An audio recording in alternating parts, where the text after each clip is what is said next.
Hello दोस्तों। सीधी बात no बकवास में आपका स्वागत है। तो आज हम टॉपिक पे जो बात करेंगे वो है 9800 WLC कंट्रोलर में H A configuration. H A configuration basically दो टाइप की होती है, एक N+1 होती है और एक SSO होती है। दोनों में डिफरेंस ये होता है कि SSO अगर हम किसी भी जगह पे कन्फिग्रेशन करते हैं तो उसमें दोनों कंट्रोलर हमारा आपस में सिंक होता है, आपस में हर तरह के डाटा को शेयर करेंगे।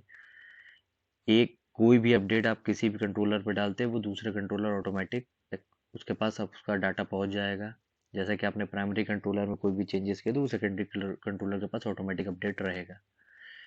थर्ड, ये आपस में एक दूसरे को कीप अलाइव मैसेज भेजते रहते हैं, मीन्स उसकी रीचेबिलिटी चेक करते रहते हैं। अगर उसमें उसे रीचेबिलिटी 5, आप जो टाइमर सेट करते हैं 5 सेकंड 6 सेकंड पे, अगर उसे टाइमर पे नहीं मिलता है तो वो उसे डेड मान के अपने आप को प्राइमरी तुरंत बना लेगा और ओनरशिप अपने पास रख लेगा। हाँ, इसके डिफरेंट में N+1 क्या होता है। N+1 बेसिकली हम लोग दूर की साइटों पे यूज़ करते हैं, जैसे कि मेरा एक कंट्रोलर बैंगलोर में है, दूसरा कंट्रोलर मेरा गुजरात में है या और मुंबई में है। और मैं चाहता हूँ कि मेरा अगर बॉम्बे ऑफिस डाउन होता है तो मेरा एपी चलते रहे, इसकी वजह से मैं वहाँ मुंबई वाले कंट्रोलर से भी मैं रीचेबिलिटी चाहता हूँ, तो उसमें हम N+1 की कन्फिग्रेशन करते हैं, जिसमें कि दोनों कंट्रोलर मेरा मैनेजमेंट थ्रू के आईपी के थ्रू से रीचेबल रहता है। तो एक बात तो एकदम क्लियर है कि एसएसओ कन्फिग्रेशन और N+1 कन्फिग्रेशन दोनों ही अपने में बेनिफिशियल है। N+1 हम ज़्यादातर इसलिए यूज़ करते हैं कि जैसे कि मैं मतलब बड़े बड़े सिनेरियो में हम इसे यूज़ करते हैं। जैसे मेरे काफ़ी ऑफिसेस हैं, कोई सिंगल ऑफिसेस नहीं है, मेरे पास मल्टीपल ऑफिस हैं, बैंगलोर लोकेशन है, मुंबई लोकेशन है, हैदराबाद लोकेशन है, डिफरेंट डिफरेंट। अब एक जगह कहीं कंट्रोलर डाउन हुआ तो पता चला मेरा पूरा ऑफिस डाउन हो जाए, पूरा नेटवर्क बंद हो जाए, तो वो मुझे नहीं चाहिए। तो इसके लिए हम क्या करते हैं कि अपने हर एक एक लोकेशन पे अपना एक कंट्रोलर रहता है, या किसी 2 लोकेशन पे या किसी 3 लोकेशन पे सारे कंट्रोलर रहते हैं। उस पे हम क्या करते हैं कि N+1 की कनेक्टिविटी रखते हैं, ताकि अगर मेरे यहाँ पे बैंगलोर लोकेशन पे किसी भी तरीके की मिस हो जाए, पावर ओवर का इशू आ जाए, कुछ भी आ जाए, तो अगर मेरा स्विच ऑन है या मेरा कोई भी डिवाइस ऑन है तो मैनेजमेंट आईपी की रीचेबिलिटी के थ्रू से बैंगलोर ऑफिस मेरा मुंबई ऑफिस के थ्रू रीचेबल कर जाएगा। और एसएसओ में ये क्या है कि मेरी कोई एक ही लोकेशन है जहाँ पे मेरे दोनों कंट्रोलर अवेलेबल हैं, और मैं वाया यूटीपी के केबल के थ्रू से उसमें आरपी पोर्ट के थ्रू से उसको कनेक्टिविटी दे देता हूँ। तो एसएसओ में क्या होता है कि वो आपस में कन्फिग्रेशन सिंक करते रहेंगे। सबसे बड़ा प्लस पॉइंट ये होता है कि आप प्राइमरी पे जो आपने कन्फिग्रेशन कर दी वो सेकेंडरी पे ऑटोमेटिक रिप्लिकेट कर जाएगी। तो इससे ये होता है कि आपको बार बार मल्टीपल जगहों पे कन्फिग्रेशन चेंजेस नहीं करने पड़ते। लेकिन N+1 वाले में आपको करना पड़ेगा। अगर आपने प्राइमरी पे कोई चेंजेस किया तो आपको सेकेंडरी पे भी वही करना पड़ेगा, टेरिटरी पे भी वही करना पड़ेगा। तो दोनों में एक ये ड्रॉबैक है इसका, एसएसओ और N+1 में। N+1 वाले में कन्फिग्रेशन आपस में सिंक नहीं होगी, कीप लाइव मैसेज नहीं भेजेगा। एसएसओ में क्या है, एसएसओ में कीप लाइव मैसेज भी भेजेगा, कन्फिग्रेशन में आपस में शेयर करेगा। बहुत मिनिमम डाउन टाइम आएगा, मतलब आई थिंक आएगा ही नहीं एसएसओ में। लेकिन N+1 में डाउन टाइम आएगा। जितनी देर में ये कंट्रोलर अगर अनरीचेबल हुआ प्राइमरी वाला, तो एपी अपने आप को रिबूट करेंगे, रिबूट करने के बाद फिर वो सेकेंडरी पे वो करेंगे, ऐड होंगे। तो वो उतना टाइम तो वो लेगा। तो आई थिंक हाफ मिनट या 2 मिनट अप्रॉक्स ये लेते ही लेते हैं। N+1 की कॉन्फ़िगरेशन में डाउन टाइम वो कन्फर्म है कि आएगा ही आएगा। तो अब आगे बढ़ते हैं इसका डायग्राम में। ये आपका आई थिंक आपको छोटा दिख रहा होगा, नहीं समझ में आएगा। अब हाँ, थोड़ा सा क्लियर तो होना चाहिए, ठीक है। ये हम एसएसओ की बात कर रहे हैं इसमें। ये हमारा एसएसओ कनेक्टिविटी है, जिसमें 2 कंट्रोलर लगे हुए हैं। 2 कंट्रोलर को, ये आरपी पोर्ट है, ये आरपी पोर्ट है, हम वाया यूटीपी इसको कनेक्ट कर सकते हैं। इसको मैंने यूटीपी से ही कनेक्ट किया हुआ है इस समय प्रेजेंट में। तो आरपी पोर्ट से अगर आप एसएसओ की कॉन्फ़िगरेशन करने जा रहे हैं, आपके क्लाइंट की ये रिक्वायरमेंट है कि मुझे एसएसओ चाहिए, तो आपको कुछ नहीं, सिंपली करना है, दोनों कंट्रोलर को माउंट करवा देना है जिस लोकेशन पे वो कंट्रोलर का वो देता है लोकेशन, कि हाँ ये मेरी रैक 1 है, ये मेरी रैक 2 है। आप प्राइमरी कंट्रोलर रैक 1 में डाल दीजिए, सेकेंडरी कंट्रोलर रैक 2 में डाल दीजिए। तो आप जो है उस पे माउंटिंग करवाने के बाद एक यूटीपी केबल ले लीजिएगा। यूटीपी केबल से आरपी पोर्ट दोनों के आपस में कनेक्ट कर दीजिएगा। दोनों आपस में कनेक्ट करने के बाद ये एसएसओ के उस पे आएगा। अब हम अंदर से एसएसओ इनेबल करेंगे। तो पहले हम आगे चलते हैं इसके कॉन्फ़िगरेशन पे कि हम इसको करेंगे कैसे, आगे मेरा क्या सिनेरियो रहेगा। हाँ, अब आते ही ये मैंने काफी डीप में डायग्राम बनाया हुआ है आपको समझने के लिए भी कि कॉन्फ़िगरेशन किस किस टाइप से कैसे जाती है। तो बेसिकली ये एसएसओ कॉन्फ़िगरेशन है, ये मैंने बीच में शो किया हुआ है।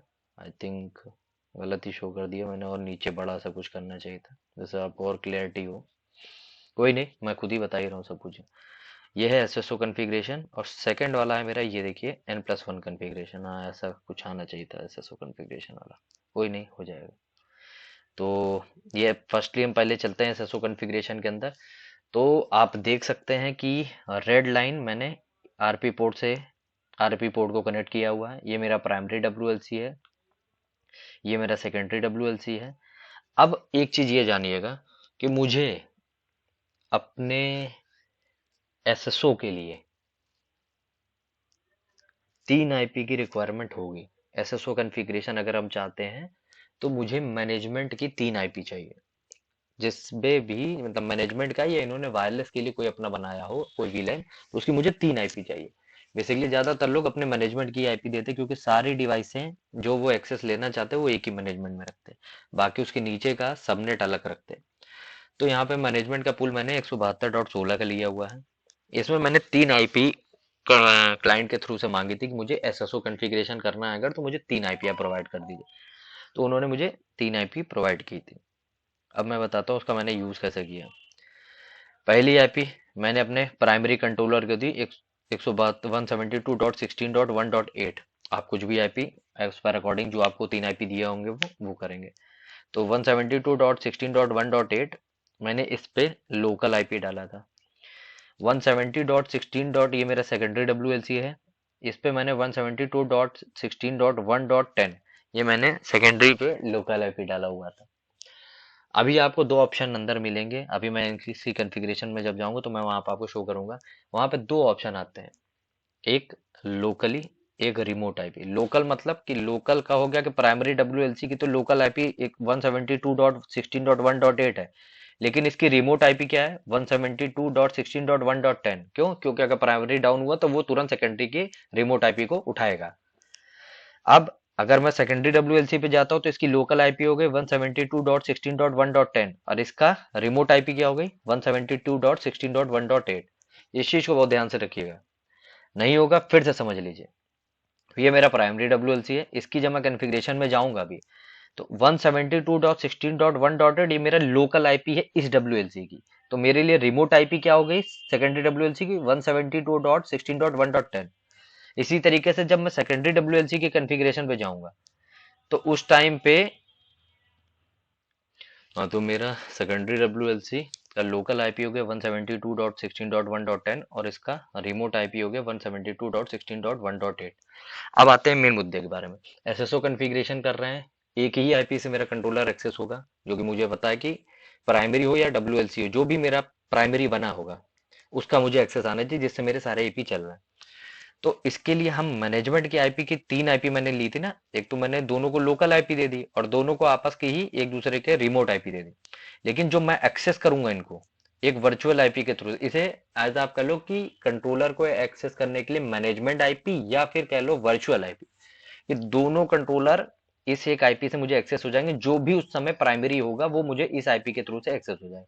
172.16.1.7 ये मैंने मैनेजमेंट की आईपी दी है कंट्रोलर को एक्सेस करने के लिए। अगर मुझे कंट्रोलर का पेज ओपन करना होगा तो मैं यही आईपी डालूंगा। ना मुझको इसकी रिमोट आईपी से मतलब है, ना मुझको इसकी लोकल आईपी से मतलब है। मुझको कंट्रोलर एक्सेस होगा 172.16.1.7। अब आते हैं सेकंड दूसरी बात पे। देखिए आरपी पोर्ट को तो मैंने सीधा सीधा कनेक्ट कर दिया, एसएसओ कॉन्फ़िगरेशन के लिए मैंने सीधा सीधा वायर कनेक्टेड कर दिया। पूरे यूट्यूब के किसी भी लेक्चर में इतना डीप में आपको नहीं समझाएगा। सो बहुत ध्यान से समझ लीजिएगा, कनेक्शन डायग्राम तक कहीं नहीं लिखा होगा, इस तरह का नहीं बना होगा, जो कि मैं आपको दिखा रहा हूँ एक चीज। तो अगर सुनने में इंटरेस्ट होगा तो पूरा अच्छे से समझिएगा। आरपी पोर्ट मैंने वाया यूटीपी केबल के थ्रू से डायरेक्टली कनेक्ट किया। मैंने इनको आईपी दिया 1.8 1.10, लोकल लोकल आईपी और रिमोट आईपी एक दूसरे की अपोजिट वाली। मैनेजमेंट आईपी मैंने बनाई है 172.16.107। इसी से मैं कंट्रोलर का एक्सेस लूंगा जो भी मेरा ऑनलाइन होगा प्राइमरी पे। अब आते हैं पोर्ट के बारे में कि पोर्ट की हम क्या कॉन्फ़िगरेशन करते हैं। तो पोर्ट, ये हमारा ट्रंक बनता है। कौन सा ट्रंक? जो इंटरफेस पोर्ट होता है, जैसे 0 1 2 3 और 0 1। 0 1 2 3 आई थिंक 2.5 गिग का पोर्ट है, और ये 0 और 1 जो है 10 गिग का पोर्ट है, सेम बोथ साइड पे।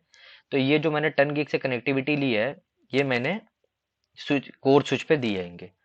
ये कोर स्विच पे इनके किसी भी पोर्ट पे, जिस पोर्ट पे वो आपको आपको ट्रंक बना के दे दे, बस आपको ये कहना है कि सर मुझे कोर पे 2 पोर्ट ट्रंक चाहिए, एक कोर ए पे एक कोर बी पे। अगर हम एसएसओ कॉन्फ़िगरेशन कर रहे हैं, या अगर कोर ए ही, अगर उनका पूरे नेटवर्क में सिर्फ एक ही कोर है, वैसे तो नहीं होता, ऐसा पॉसिबल नहीं होगा। कहीं पे भी रिटेंडेंसी हर जगह होती है, हर एक नेटवर्क में। लेकिन कहीं छोटा नेटवर्क है, मतलब स्मॉल ऑर्गेनाइजेशन है, ज्यादा रूट स्विचिंग उचिंग नहीं है, तो एक ही कोर है, तो उस पे कोर पे हमें 2 ट्रंक पोर्ट की कॉन्फ़िगरेशन दे दें। तो दो कोई भी ट्रंक पोर्ट मिल जाए। तो अभी मैंने देखिए, पहले प्राइमरी डब्ल्यूएलसी को कोर ए से कनेक्ट किया है ट्रंक पोर्ट के थ्रू से, और सेकेंडरी डब्ल्यूएलसी को कोर बी से वो कनेक्ट किया है ट्रंक पोर्ट के थ्रू। कोर में आपको अगले वेंडर जिसका भी स्विच होगा, या आप खुद अगर कन्फिगर कर रहे हैं, तो आपको ट्रंक कन्फिगर करना है। अब पूछेंगे आप क्यों ट्रंक क्यों कन्फिगर करना है, एक्सेस क्यों नहीं कन्फिगर कर सकते? बिकॉज ऑफ ट्रंक हम यूज करते हैं मल्टीपल वीलैन के लिए, एक्सेस भी यूज करते हैं हम सिंगल वीलैन के लिए। अगर आपकी एसएसआईडी मल्टीपल है, जैसे मेरे पास 4 एसएसआईडी है, गेस्ट है, मैनेजमेंट है, यूजर है, और कोई और है चौथी एसएसआईडी, तो अगर मुझे इसको कर, हाँ, तो कोरे पे हम ट्रंक बनवाएंगे मल्टीपल वीलैन। अगर हम ट्रेवल करते हैं, मल्टीपल हमारी एसएसआईडी है, तो मल्टीपल वीलैन ट्रेवल करेगी, तो उसके लिए ट्रंक कन्फिग्रेशन रहेगी। अब आते हैं, ये कोर ए है, ये कोर बी है। ये दोनों में तो हमने इनसे बोल दिया कि मुझे एक एक ट्रंक पोर्ट दे दो। इन्होंने बता दिया कि हाँ, आपको पहला पोर्ट इसका ले लीजिए, तीसरा पोर्ट इसका ले लीजिए, दोनों ट्रंक है। ठीक है, मैंने ले लिया अपना प्राइमरी डब्ल्यूएलसी को कोर ए के पहले पोर्ट से कनेक्ट कर दिया, सेकेंडरी डब्ल्यूएलसी को कोर बी के तीसरे पोर्ट से कनेक्ट कर दिया। अब मेरा कोर ए और कोर बी कनेक्ट से मेरा डब्ल्यूएलसी कनेक्ट हो गया। अब इनका कोर ए और कोर बी आपस में, अगर कोर ए और कोर बी उसने ये बोला है, तो उसका मतलब वो रिटेंडेंट हो गई होगा। फिर भी आप एक बार कंफर्मेशन के लिए उससे पूछ लीजिएगा कि सर ये दोनों आपस में रिटेंडेंट है ना, VRRP H S RP उनका कुछ चल रहा होगा, तो कहेंगे यस वो चल रहा है ऐसा कुछ, तो ठीक है, फिर हमारा काम हो जाएगा। अब अगर वो रिटेंडेंट होगा, तो उनका कोई एक गेटवे होगा, अपना कोर पे स्विच पे बनाए होंगे, जैसे कि, हाँ, तो मेरा जो है कोर ए और कोर बी, इसमें भी आईपी डली होगी, हमको उससे कोई मतलब नहीं है। मेरा मेरा वायरलेस का काम है, तो हमको उससे कोई मतलब नहीं रहेगा। बस हमें ये पूछना है कि हमारा core A core B redundant है ना, अगर रिटेंडेंट है तो मेरा गेटवे क्या होगा, मुझे गेटवे किधर की ओर भेजना है। तो इनके भी जैसे रिटेंडेंट होगा कि 1.2 1.3, मैं एक एग्जांपल लिया है, ये उनका सिनेरियो है, लेकिन आपको कंफर्म करना होगा। तो उन्होंने कहा कि हमारा गेटवे 172.16.1.1 है। ठीक है भैया, हमारे दिमाग में आ गया कि 172.16.1.1। एक तो पहला तो मैनेजमेंट सबनेट है, दूसरा चीज 1.1 इनका गेटवे है, सारा ट्रैफिक जाएगा इसी गेटवे पे। ठीक है, अब हम आते हैं नीचे। अब इनका कोई एक एक्सेस स्विच होगा, वो एक्सेस स्विच दोनों कोर ए और कोर बी दोनों से कनेक्टेड होगा, ताकि कोर ए की लाइन कट जाए तो कोर बी से वो रहे, कोर बी की लाइन कट जाए तो कोर ए से चलता रहे। देन हमारा लास्ट में आता है एपी। एपी भी कनेक्ट होगा एज अ ट्रंक, क्योंकि मल्टीपल वी लाइन ट्रेवल करेगा, मल्टीपल एपी पे मल्टीपल डिवाइस से कनेक्ट होंगे अलग अलग एसएसआईडी पे, तो हमारा ये ट्रंक पोर्ट के थ्रू से कनेक्ट होगा। अब जैसा कि हमने दिखाया कि एसएसओ कनेक्टिविटी में मैंने आरपी पोर्ट आपस में कनेक्ट किए हैं, तो ये दोनों एक दूसरे को आपस में सिंक भी करते रहेंगे, एक दूसरे पे कॉन्फ़िगरेशन शेयर भी करते रहेंगे। आपको दोनों डब्ल्यूएलसी पे कॉन्फ़िगरेशन नहीं करना पड़ेगा, आप प्राइमरी पे जो डब्ल्यूएलसी के कॉन्फ़िगरेशन करोगे वो सेकेंडरी पे ऑटोमेटिक रिप्लिकेट हो जाएगी। तो पहले अगर आप कॉन्फ़िगरेशन करने कहीं पे भी जा रहे हो, तो पहले एसएसओ कॉन्फ़िगरेशन कर लीजिए। एसएसओ कॉन्फ़िगरेशन करते ही सबसे पहले क्या होगा कि ये रिटेंडेंट बन जाएगा, तो आप प्राइमरी पे जो भी कॉन्फ़िगरेशन करते जाना वो सेकेंडरी पे ऑटोमेटिक होती जाएगी। ठीक है, ये सबसे अच्छा तरीका है। तो हो गया ये। अब हम चलते हैं N+1 कॉन्फ़िगरेशन पे। ठीक है, अगर ये क्लियर नहीं होगा तो आप वीडियो बैक कर कर देख सकते हैं। अगर कहीं कोई गलती अगर मुझसे भी हो गई या कोई कंफ्यूजन होगा, तो आप मुझे कमेंट में बता सकते हैं।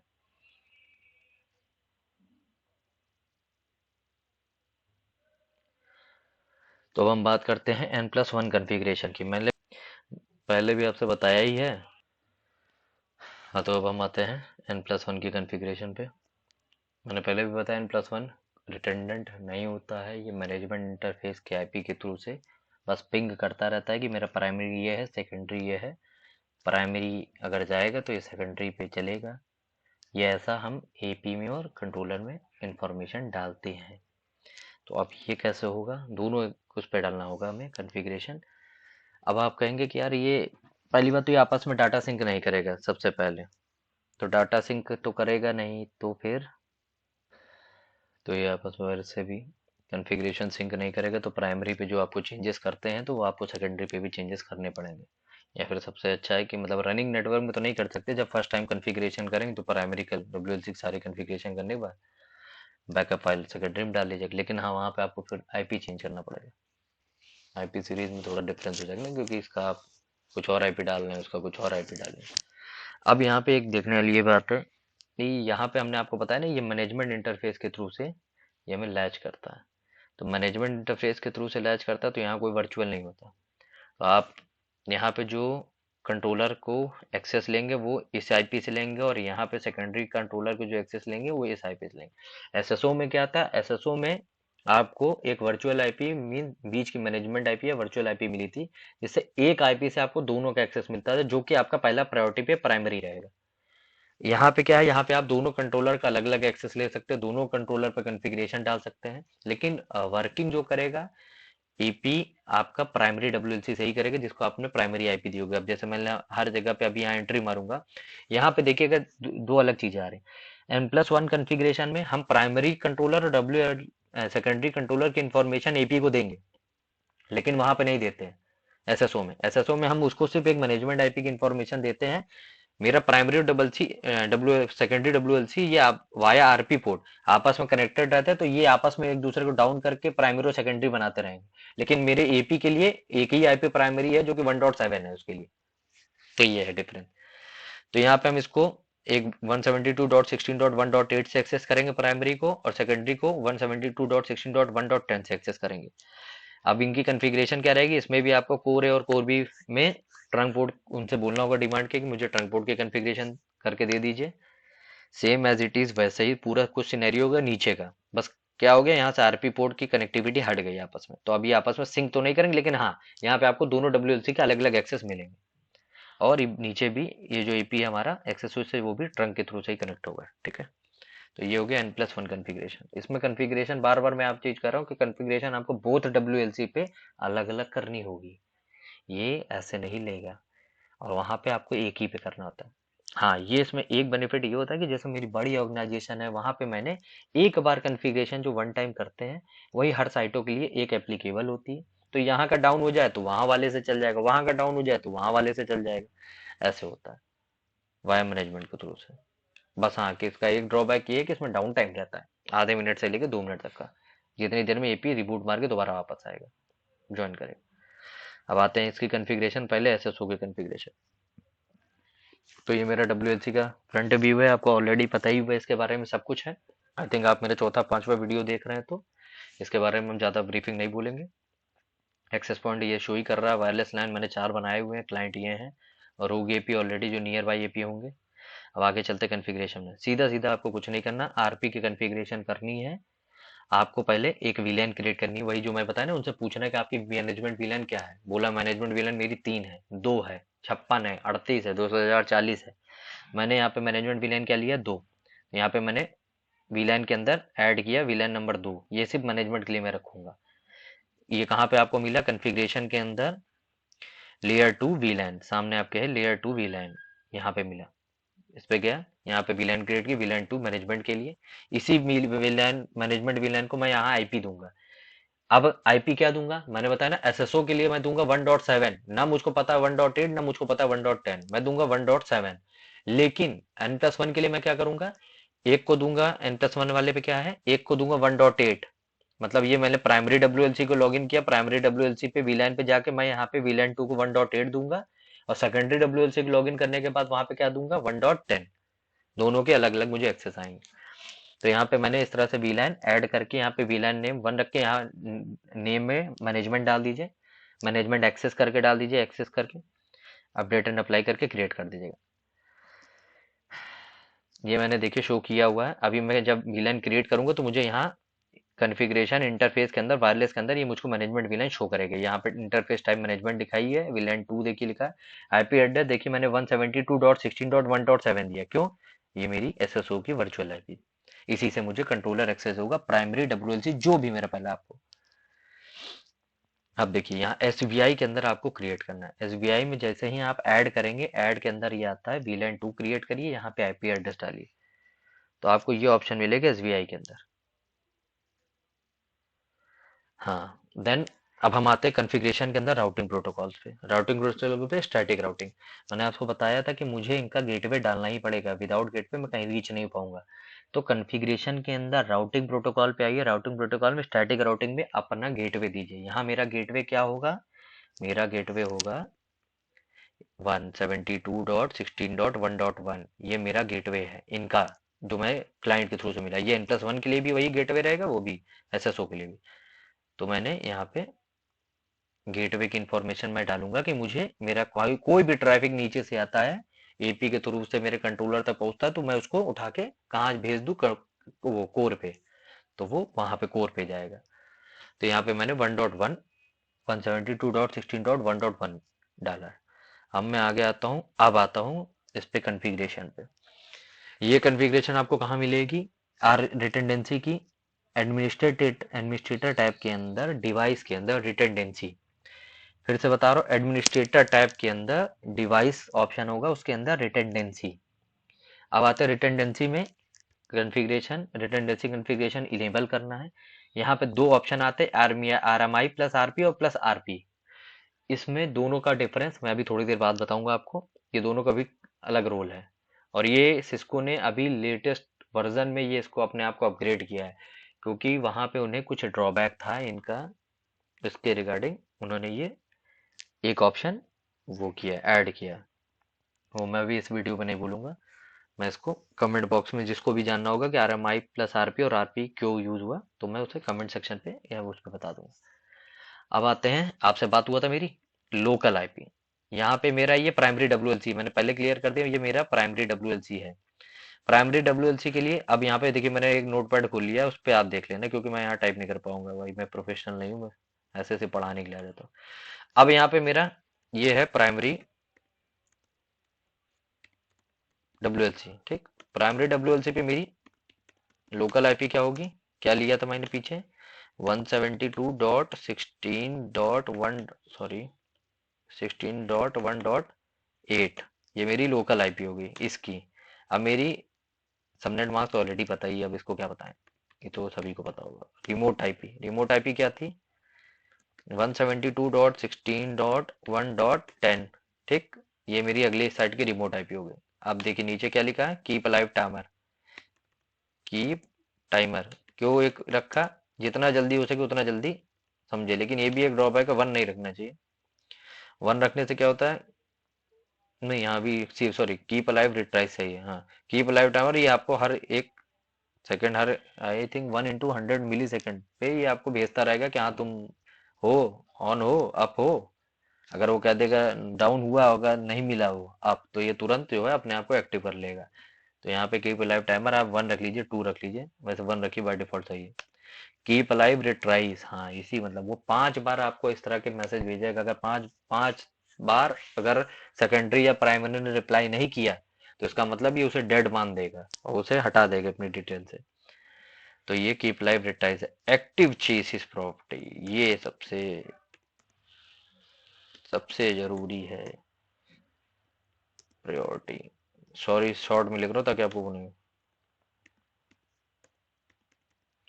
हाँ, एक्टिव चेसिस प्रायोरिटी मतलब कि प्राइमरी आप बनाना किसको चाहते हैं, जिसकी भी प्रायोरिटी आप ज्यादा रखेंगे वो प्राइमरी बना रहेगा। तो मैंने इसको कंट्रोलर को, जैसे कि आपको पता है ना कि 1.8 मैंने प्राइमरी कंट्रोलर बनाया था, तो 1.8 मेरा प्राइमरी है, तो मैं इसको दूंगा 2। और stand by, sorry sorry sorry sorry sorry sorry, okay, stand by, इतना टाइप नहीं कर पाएंगे हम, थक जाएंगे। स्टैंड बाई चेसिस प्रायोरिटी को 1 रखेंगे ताकि एक्टिव वाला मेरा ये बना रहे और स्टैंड बाई मेरा 2 रहे। ठीक है ना, समझ गए आप। अब आते हैं, ये आपको समझ गए ना, ये डिटेल है आपकी टोटल। प्राइमरी डब्ल्यूएलसी पे जो लोकल आईपी डली मेरी 1.8 डली, रिमोट आईपी डली 1.10, keep life timer 1, chassis priority बार बार करो प्रायोरिटी इस वजह से कि मेरा प्राइमरी ये बना रहा है, और स्टैंड बाई चेसिस प्रायोरिटी 1। ठीक है, तो ये हो गया, और इनेबल कर देना। इसको करने के बाद जो है मुझे अप्लाई यहाँ पे कर देना। ये मेरा हो गया primary डब्ल्यूएलसी configuration for SSO.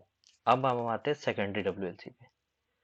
Secondary डब्ल्यूएलसी पे क्या बना रहे हैं, पहले तो वो प्राइमरी बन ही गया। अब मैंने इसको इनेबल किया, यहाँ लोकल आईपी पे मैं अब क्या यहाँ डालूंगा, कमेंट बता दो यार क्या डालूंगा। यहाँ डालूंगा 10 जो कि इसकी आईपी थी, और उस रिमोट आईपी अब इसके लिए हो गई 1.8 secondary WLC, keep live timer active chassis standby chassis. ठीक,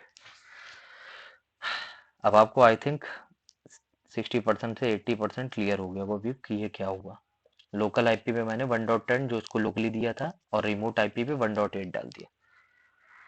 अब आप कहेंगे 1.7 कैसे कहाँ गया, फिर 1.7 से इसको कैसे एक्सेस मिलेगा, तो यही तो मैं बता रहा हूँ कि ये इनको मैंने लोकल और रिमोट आईपी दिया एक दूसरे को सिंक करने के लिए। मैंने मैनेजमेंट की आईपी क्या डाली थी 1.7, तो मुझको एक्सेस कंट्रोलर का किससे आएगा 1.7 से। अब 1.7 पे जो भी एक्टिव चेसिस प्रायोरिटी जिसकी ज्यादा होगी वही वहां पे हिट करेगा पहले, और सेकेंडरी वाला स्टैंड बाई बन जाएगा। तो एक्टिव चेसिस प्रायोरिटी उसकी 2 थी, एक्टिव वाले में डाला हुआ मैंने, तो वो करेगा। देन अगर वो कंट्रोलर पहले अप आ गया और ये इसके बाद अप है, तो जब भी वो डाउन होगा तो ये एक्टिव यही बन जाएगा फिर, क्योंकि इसकी भी एक्टिव सीसी प्रायोरिटी 2 है, तो ये फिर एक्टिव ये बन जाएगा, वो सेकेंडरी में बन जाएगा। ठीक है, तो आपका ये हो गया सेकेंडरी डब्ल्यूएलसी के लिए कॉन्फ़िगरेशन। अब आते हैं N+1 की, ये हो गया आपका एसएसओ कॉन्फ़िगरेशन। ठीक है, अगर आपको इसको टेस्ट करना है तो आप CLI के अंदर कमांड डाल सकते हैं शो रिटेंडेंसी। क्या डाल सकते हैं, आगे आप चेक कर लेना, वैसे ही मुझे याद नहीं है। शो रिटेंडेंसी, सो रिटेंडेंसी डालेंगे तो उस पर आ जाएगा कि रिटेंडेंट है कि नहीं। वैसे फिलहाल आप इस पे भी ऑप्शन पे चेक कर सकते हैं। मॉनिटरिंग के अंदर जाएंगे, मॉनिटरिंग के अंदर रिटेंडेंसी का कॉलम है, रिटेंडेंसी के अंदर जनरल पे जाइएगा, यहाँ दिखाएगा मेरा ये देखिए माई स्टेट एक्टिव है, पीयर स्टेट स्टैंड बाई पे है, दूसरा वाला साइड का यूनिट क्या है, ये प्राइमरी है, यूनिट आईडी 1 है, रिटेंडेंट मोड एसएसओ, यहाँ पे शो कर रहा है ना एसएसओ, कोई फेलियर नहीं है, कोई वो नहीं है, रिटेंडेंट स्टेट एसएसओ इनेबल्ड है। अब आप देखिए इस पे क्या लिखा रहा है, एक्टिव स्टैंड बाई प्रायोरिटी देखिए मैंने 2 इसकी दी थी तो वो एक्टिव है, इसकी 1 दी थी तो वो स्टैंड बाई है। हार्डवेयर वर्जन सेम है, रेडी रेडी दोनों है, एक्टिव मोड पे आईपी एड्रेस यहाँ दोनों की लिख के आ जाती आपके 1.8 और 1.10, और बाकी यहाँ पे आप इसका वर्जन वर्जन सब चेक कर सकते हैं, कितनी देर से ऑनलाइन है, कितनी देर बंद हुआ, सब कुछ है। यहाँ पे और डीप में देखना हो तो यहाँ बगल में आ जाएगी एक्टिव स्टैटिस्टिक और स्टैंड बाई स्टैटिस्टिक। ठीक है, ये हो गई आपकी एसएसओ की कॉन्फ़िगरेशन कंप्लीट। अब आते हैं N+1। N+1 में आपको कुछ भी नहीं करना है, सबसे पहले N+1 में आपको जाना है यहाँ पे, दोनों प्राइमरी डब्ल्यूएलसी ना सेकेंडरी डब्ल्यूएलसी दोनों पे आप VLAN 2 क्रिएट कर लीजिएगा। ये मैंने मैनेजमेंट के लिए बनाई हुई है, आप अपना जो बना सकते हैं आप वो बनाइएगा, ये इसमें मैंने सिर्फ दिखाने के लिए आपको शो किया। तो आपका मैंने VLAN 2 की आप यहाँ आईपी जो डालेंगे, यहाँ पे देखिए 1.17.16.1.7 है ना, मैं कोई नहीं यहाँ लिख दे रहा हूँ ताकि आपको और क्लियर हो जाए। N+1 के लिए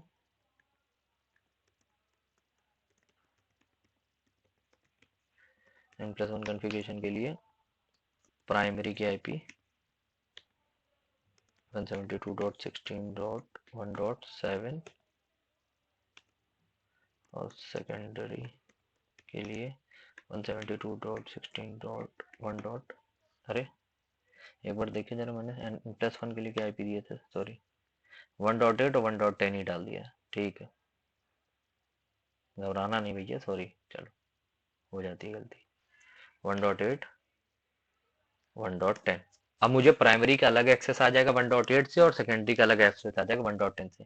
यहाँ पे जो मैंने 1.7 आईपी इसको दी थी, यहाँ पे आप प्राइमरी वाले को 1.8 दे देना, सेकेंडरी पे जाना कंट्रोलर पे, उसका एक्सेस लेना, उसको भी एक्सेस करके 1.10 दे देना इसको आईपी। ठीक, दोनों अलग अलग कंट्रोलर के मैनेजमेंट आईपी दे दिए। अब 1.8 से एक्सेस प्राइमरी का मिल जाएगा तुम्हें, सेकेंडरी का 1.10 से मिल जाएगा। ठीक है, वीलैन का पार्ट होता है यहाँ से खत्म, तुम्हारा यहाँ पे लिख जाएगा वीलैन 2 दोनों जगह पे, दोनों की अपनी अलग अलग आईपी है, सेम वीलैन में रहेंगे। गेटवे सेम ही डालना है, 172.16.1.1 ये गेटवे सेम ही रहेगा। अब आते हैं एपी प्रोफाइल पे, कॉन्फ़िगरेशन के अंदर टैग्स एंड प्रोफाइल में अंदर एपी प्रोफाइल पे, एपी जॉइन प्रोफाइल पे आना। एपी जॉइन प्रोफाइल के अंदर कैपो ऐप पे चलेंगे। कैपो ऐप के अंदर देखिए हाई अवेलेबिलिटी लिखा है ना, ये है एचए की कॉन्फ़िगरेशन फॉर N+1। N+1 में देखो ये लिखा है मैंने, backup primary controller, backup secondary controller. ठीक है, अरे मैंने नहीं लिखा, मतलब इसमें ऑलरेडी ऑप्शन है, मजाक कर रहा हूँ। ये है तो ज्वाइन प्रोफाइल क्यों बोला, क्या देखो कोई भी एपी कंट्रोलर को अगर ज्वाइन करेगा, देखो ये 9800 WLC totally totally policy based controller है। तो इसके अंदर मैंने पॉलिसी क्रिएट की थी, मैं पिछले वीडियो में भी तुम चेक कर सकते हो, मैंने हर चीज के लिए एक पॉलिसी क्रिएट की है। मैंने इस पे पॉलिसी क्रिएट की थी एपी के लिए कि एपी मेरा अगर ज्वाइन होगा तो मेरे एपी में बाय डिफॉल्ट कॉन्फ़िगरेशन क्या क्या अपने आप ऑटोमेटिक हो जाए। तो वो होता है जैसे ही एपी आता है उस पर मैं ये ऑप्शन सेलेक्ट करता हूँ ज्वाइन एपी प्रोफाइल वाला, वो तुरंत सारी कॉन्फ़िगरेशन एज इट इज उस पर रिप्लिकेट कर देता है एपी पे। तो इस पे मैंने देखो जनरल पे मैंने यहाँ पे ये नेम क्रिएट किया था, फिर सीधा कैप वेब पे आया। कैप वेब के अंदर मैंने देखो name primary backup primary controller और बैकअप सेकेंडरी कंट्रोलर। अब बताओ क्या क्या होगा इसमें। होगा नेम, पहला होस्ट नेम चेक करना अपने कंट्रोलर का जाके, कंट्रोलर का होस्ट नेम डैशबोर्ड पे ही देखो। एक चीज और बता दे रहे हैं, हर चीज सीएलआई उससे ही नहीं होता, सब कुछ जीयूआई भी हो जाता है। डैशबोर्ड पे जाना, डैशबोर्ड पे नीचे जाना, डैशबोर्ड के कॉलम में सबसे नीचे जाना, देखना साइड में एक टैब बनी होगी जिसमें टेम्परेचर होस्ट नेम सब कुछ वर्जन ये सब कुछ लिखा होगा, वहां से होस्ट नेम कॉपी कर लेना प्राइमरी का, वो प्राइमरी वाला यहाँ पे पेस्ट कर देना नेम जो भी लिखे हो तुम, और उसकी आईपी एड्रेस क्या था 1.8। ठीक है, ये हो गया प्राइमरी। सेकेंडरी वाला का जो भी नाम सेव किया वहां का होस्ट नेम को ये डाल के सेकेंडरी पे यहाँ पे 1.10 डाल देना है। ठीक है ना, ये डालने के बाद अब आप पूछोगे ये क्या ऑप्शन है, AP fall back to primary enable, इसको इनेबल जरूर कर देना, या नहीं भी करना होगा वो तुम्हारी इच्छा है। अब तुम ये चाहते हो यार कि मेरी सारी ज्यादातर कॉन्फ़िगरेशन जो मैं चेंजेस करता हूँ अक्सर वो प्राइमरी पे हो जाती है, सेकेंडरी पे करता हूँ थोड़े दिन बाद या थर्ड टेरिटरी पे बाद में करता हूँ, तो ये मेरा प्राइमरी अगर डाउन होता तो सेकेंडरी पे तो चला जाए, लेकिन when जब प्राइमरी वापस आ जाए तो ये वापस प्राइमरी पे आ जाए। इसमें क्या होगा, इसका एक ड्रॉबैक ये भी है कि ये पहले प्राइमरी डाउन हुआ तो सेकेंडरी पे जाने के लिए ये एक बार बंद हुआ, मतलब एपी रिबूट मारा, एपी रिबूट मारने के बाद सेकेंडरी पे गया, सेकेंडरी पे जाने के लिए इसको कितना मिला, हाफ मिनट से 2 मिनट। इसके बाद अगर ये दोबारा AP fall back to primary की हो तो ये फिर इनेबल है, तो ये फिर एक बार होगा रिबूट, फिर ये जाएगा प्राइमरी पे जब भी तुम्हारा प्राइमरी दोबारा मैनेजमेंट में रीचेबल हो गया तो। अब इसका heartbeat time out 30 second आपस में चेक करते रहेंगे। डिस्कवरी टाइम आउट किसी नया जो कंट्रोलर को डिस्कवरी करना होगा वो 10 है। Primary discovery time out 120 second, इसको चेक करता रहेगा। तो यहाँ पे तुम्हारा ये कॉन्फ़िगरेशन हो गई। अब ये होता है कि मैक्सिमम लोग अपने एपी पे भी प्राइमरी और सेकेंडरी के कॉन्फ़िगरेशन कर देते हैं N+1 के लिए। हाँ, एक बात और बता रहा हूँ, मैं इस टॉपिक में लिखा नहीं था, कई जगहों पे ये क्वेश्चन भी लोग पूछते हैं एज अ इंटरव्यू भी, N+1 N+1+1 क्या होता है, वो क्यों हम यूज करते हैं। तो जैसे कि मेरे पास मल्टीपल ऑफिसेज हैं, मेरे पास मल्टीपल कंट्रोलर हैं, काफी कंट्रोलर हैं, हर एक साइड पे दो दो कंट्रोलर हैं, तो उस केस पे क्या होता है कि यहाँ पे आप एपी पे जाना, कॉन्फ़िगरेशन के वायरलेस के अंदर ऑप्शन में ऑल एक्सेस पॉइंट आएंगे, किसी भी एक एपी पे क्लिक करना, उस पे आप देखना यहाँ पे मैंने एपी नेम लिया, लोकेशन लिख दिया, ठीक है, एपी मोड लोकल मैंने रखा हुआ था। अब मैं आऊंगा हाई अवेलेबिलिटी पे, अब देखो यहाँ पे मैंने प्राइमरी कंट्रोलर का नाम दिया, उसकी आईपी एड्रेस दिया, यहाँ पे सेकेंडरी कंट्रोलर का नाम दिया, उसकी आईपी एड्रेस दिया, और यहाँ टेरिटरी मतलब थर्ड एक कंट्रोलर की आईपी दिया और तीसरी उसके वो दिया, एपी फेल और प्रायोरिटी लो कर दिया। यहाँ पे ये एंट्री इसलिए होती है कि प्राइमरी अगर डाउन हो जाए तो सेकेंडरी पे इजिली जल्दी चला जाए, थोड़ा सा समय की बचत करने के लिए। सेकेंडरी डाउन हो जाए तो टर्टिव थर्ड थर्ड पे चला जाए, तीसरे पे पहुंच जाए वो। अगर मेरे पास 3 कंट्रोलर, मान लो मेरा पहला दूसरा दोनों फेल्ड हो गया, तो उसके लिए है। तो यही है N+1 और SSO की configuration. Thank you, thanks a lot.